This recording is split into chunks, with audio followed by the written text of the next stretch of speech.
Hi ಎಲ್ರಿಗೂ, welcome to my channel. ಇವತ್ತು ನಾನು ಕೊತ್ತಂಬರಿ ಸೊಪ್ಪು ಯೂಸ್ ಮಾಡಿ ಚಟ್ನಿ ಮಾಡೋದು ಹೇಗೆ ಅಂತ ತೋರಿಸ್ತಾ ಇದ್ದೀನಿ. ನೋಡಿ, ಕೊತ್ತಂಬರಿ ಸೊಪ್ಪನ್ನು ನೀಟಾಗಿ ಬಿಡಿಸಿ ಇಟ್ಕೊಂಡಿದ್ದೀನಿ. ಹಾಗೆ ಒಂದು ಬೌಲಷ್ಟು ಈರುಳ್ಳಿ ತೊಗೊಂಡಿದ್ದೀನಿ, ಹಾಗೆ ಕರಿಬೇವು, ಬೆಳ್ಳುಳ್ಳಿ ಮತ್ತು ನೆನೆಸಿ ಇಟ್ಕೊಂಡಿದ್ದೀನಿ ಹುಣಸೆಹಣ್ಣು, ಹಾಗೆ ಕಲ್ಲುಪ್ಪು, ಜೀರಿಗೆ ಮತ್ತು ಮೆಂತ್ಯ ತೊಗೊಂಡಿದ್ದೀನಿ, ಹಾಗೆ ರುಚಿಗೆ ತಕ್ಕಷ್ಟು ಬೆಲ್ಲ ತೊಗೊಂಡಿದ್ದೀನಿ.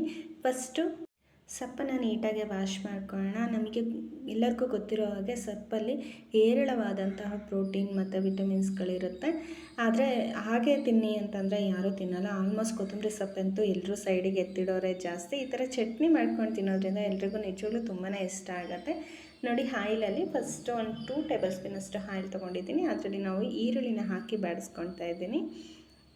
ಈರುಳ್ಳಿ ಬಾಡಿದಾದಮೇಲೆ ಸ್ವಲ್ಪ ಬೆಳ್ಳುಳ್ಳಿ ಮತ್ತು ಕರಿಬೇವನ್ನು ಹಾಕಿ ಬಾಡಿಸ್ಕೊಳ್ಳೋಣ.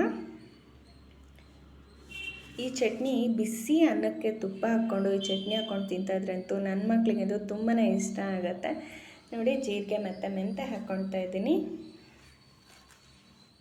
ಎಮರ್ಜೆನ್ಸಿ ಸಾರಿರಲಿಲ್ಲ ಅಥವಾ ಏನು ಮಾಡೋಕ್ಕಾಗ್ತಾ ಇಲ್ಲ ಅಂತ ಅನ್ನುವಾಗ ಈ ಥರ ಸಿಂಪಲಾಗಿ ಚಟ್ನಿ ಮಾಡಿಕೊಂಡ್ರೆ ತುಂಬಾ ಚೆನ್ನಾಗಿರುತ್ತೆ ಮತ್ತು ಹೊಸ ಥರ ಏನೋ ಟೇಸ್ಟ್ ಮಾಡಿದ್ವಿ ಅನ್ನೋ ಒಂದು ಸ್ಯಾಟಿಸ್ಫೈ ಇರುತ್ತೆ.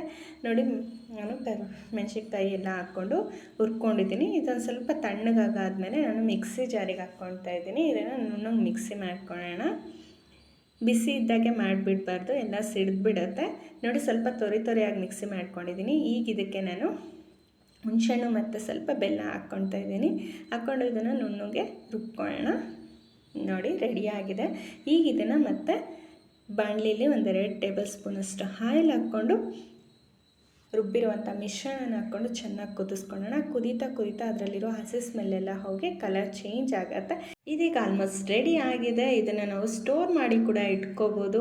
ಹೋಪ್ ನಿಮಗೆ ಈ ವಿಡಿಯೋ ಇಷ್ಟ ಆಗಿದರೆ ಲೈಕ್ ಮಾಡಿ, ಕಮೆಂಟ್ ಮಾಡಿ, ಹಾಗೆ ಸಬ್ಸ್ಕ್ರೈಬ್ ಮಾಡೋದನ್ನ ಖಂಡಿತ ಮರಿಬೇಡಿ. Thank you for watching.